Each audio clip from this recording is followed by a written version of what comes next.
In my 20s, I was completely invested in the fortified religio-philosophical system known as Thomism. Catholicism was a massive castle of argumentation that was impenetrable to any skeptical challenger that might bombard the system with what I assumed were futile attacks.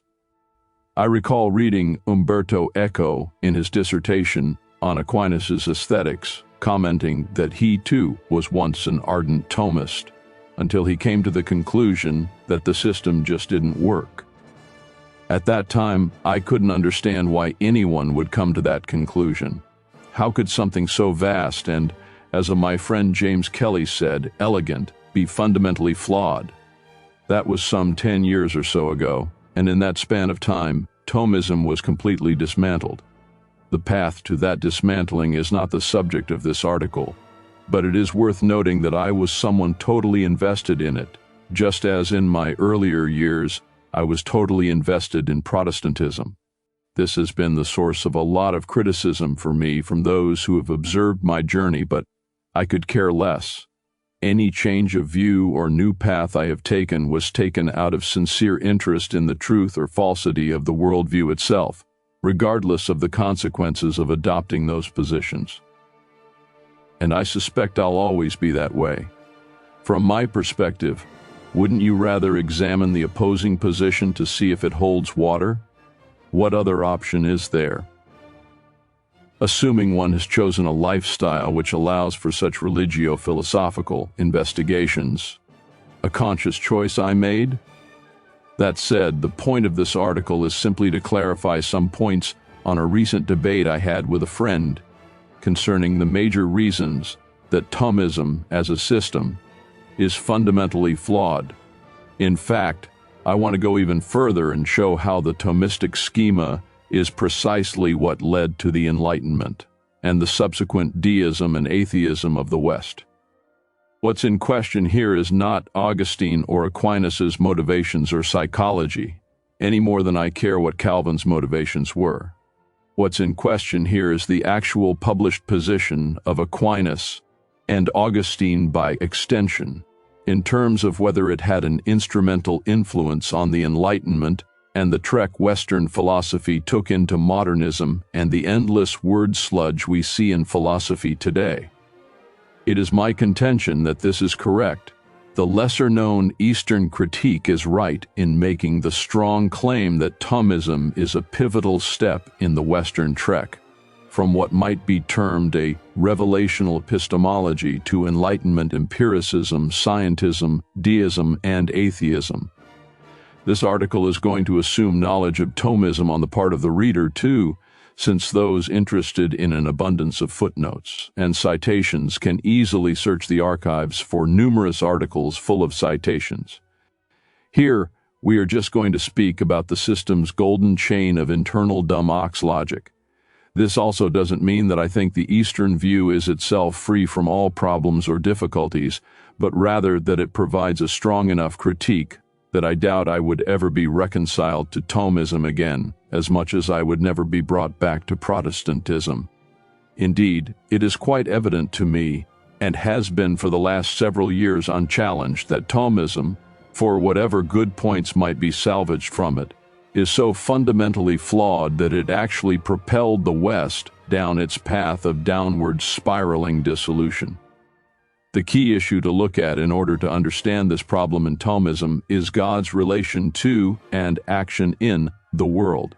Aquinas starts with the assumption of divine simplicity, meaning that God is what God has, and God is what God does. God is actus purus, or pure act, with no potentiality. His essence is utterly simple, such that anything predicated of God is only distinguished logically. That means the distinctions made between attributes are only distinctions suited to human finite cognition, and not actual distinctions in reality.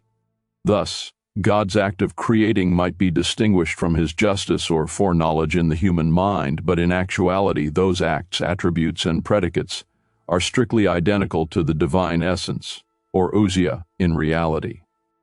This is a fundamental law in Thomism, as well as in Augustine, and should be without question to those who are studied Thomists. This is abundantly clear in both summas as well as in other works like De Veritate.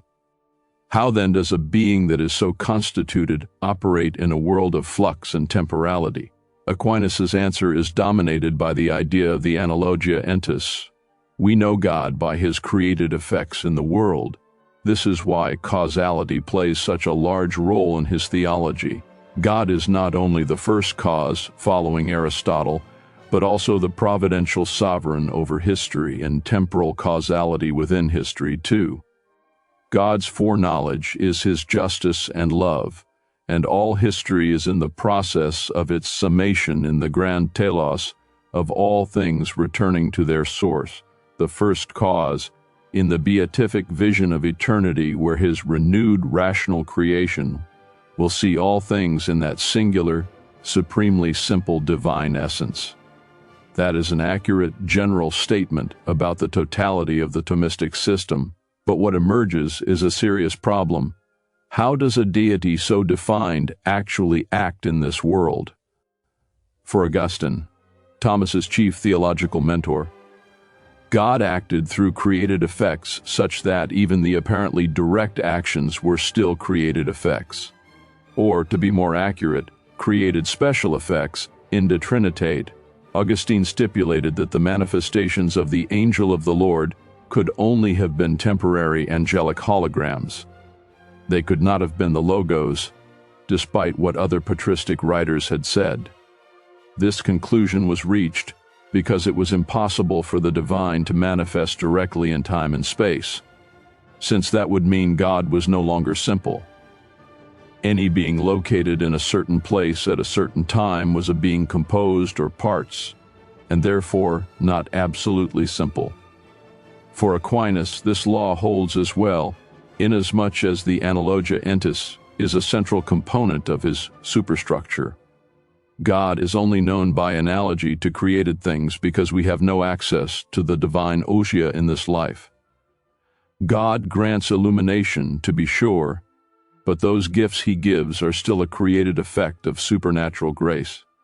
Knowledge of God and participation in divine life are theologically precluded from any direct divine experience until the beatific vision. That is not to say that God can't speak to men or convey blessings, but these are still for us created effects. To be fair to Aquinas and Augustine, they do speak of divine life, deification, etc., but how this is possible in both theologians is often very hairy. Sometimes it sounds as if believers are participating in the divine essence, and other times the impossibility of such an idea precludes them from really making sense. The Roman divisions of grace into all the categories like prevenient, sanctifying, supernatural, etc., are often marshaled as explanations, but none of these serve to answer the problem at hand.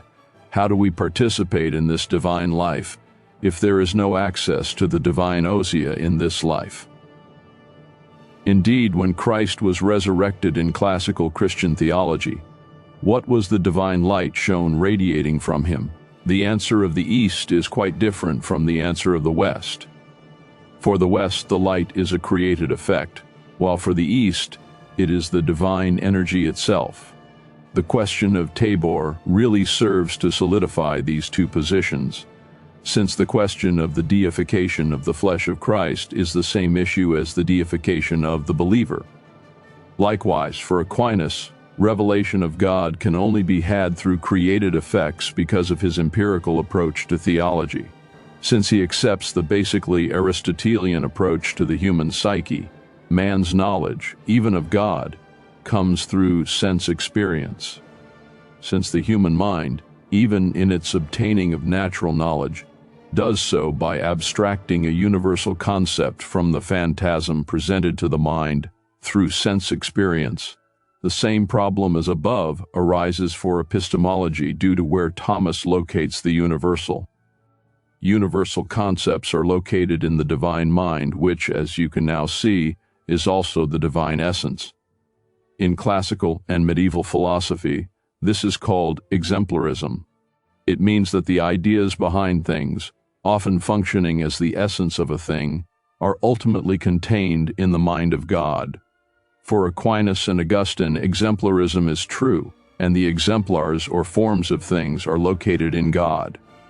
Thus, for Aquinas, even the knowledge men have naturally is had through empirical experience that ultimately draws upon a universal concept located in God.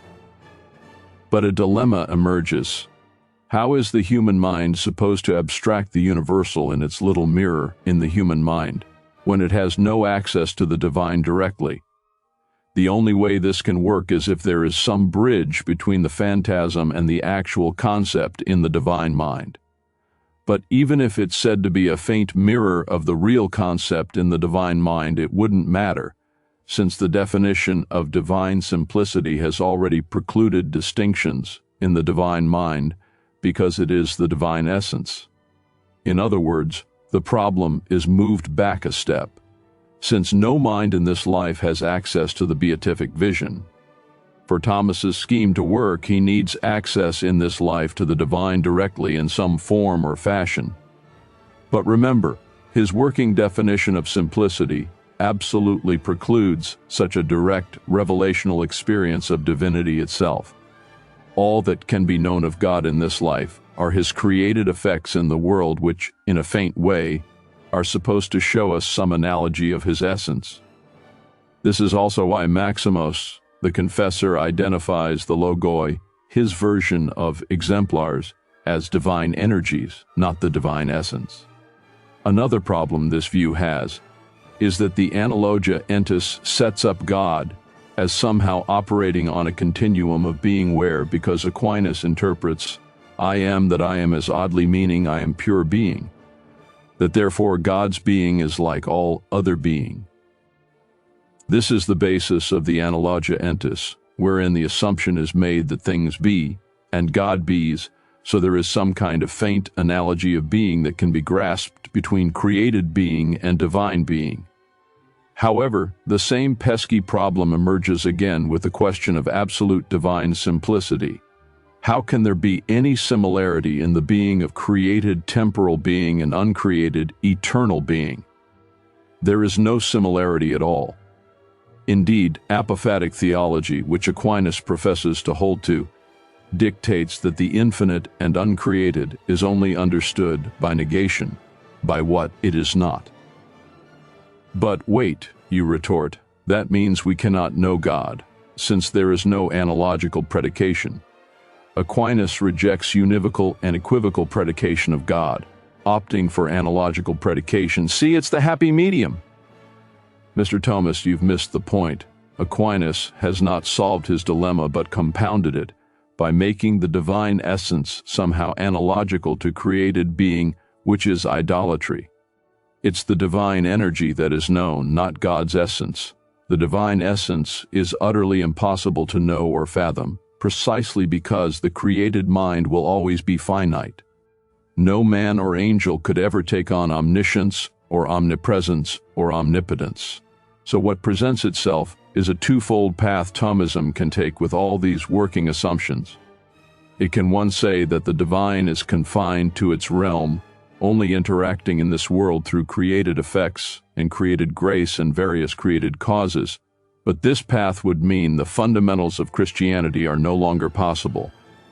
The divine person of Christ could not really deify flesh. The sacraments are just conduits of more created grace and human knowledge. This life is never really a divine illumination, or two. It can make the divine essence become something to be shared in by created being, in which case pantheism would ensue. Either path is a dead end, and either path is necessitated because of the rejection of the essence, energy distinction, and the inflexible, rigid Neoplatonic definition of what simplicity is. I want to stress that it is the same problem throughout these examples because it's constantly the question of how to relate Thomas's idea of an absolutely simple being of pure act to a created world of flux and time. Once this framework is grasped, it now becomes clear how this might lead to Enlightenment skepticism, deism, rationalism, and atheism. If all that is ever known of God are created effects in this life, or if God is placed on a continuum of being where the divine essence is likened to created being, then it makes no sense to believe in this God, especially when the starting point for theology is empirical. How could empirical sense data ever give any evidence for a being that, even according to Thomas's definition of divine simplicity, bears no real relation to created being? The absolutely simple divine essence itself has no cause and is not itself caused or a cause, so what use is the analogia entis in saying it's a first cause? It's a meaningless phrase, as it tells us nothing and still never bridges the impenetrable gap of Thomistic simplicity. What use is it to say that human knowledge is grounded in the untouchable exemplar in the divine essence? Again, it's worthless and tells us nothing. Indeed, it's impossible on this system's own grounds.